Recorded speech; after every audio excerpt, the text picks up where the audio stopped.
So what are allergies? Allergies are hypersensitive immune responses from a stimulus that comes into contact with your body or into your body. You know, if it's a food allergy, it's actually inside your body, but if it's dust, it's just coming into contact with your body. And your immune system is rearing its head. It's flaring up. And this is what an allergy is.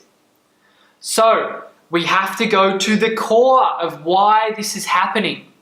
Why, if you're sitting somewhere and someone else is sitting next to you, why are you sneezing? Why are you wheezing, coughing, watery eyes, whatever your reaction is to the dust? Why is that happening to you and not them? It's got nothing to do with the dust. The dust is just the stimulus. It's actually got everything to do with your immune system, and that is key. And that's what we're going to be journeying into. So that's just a little distillation of what actually allergies are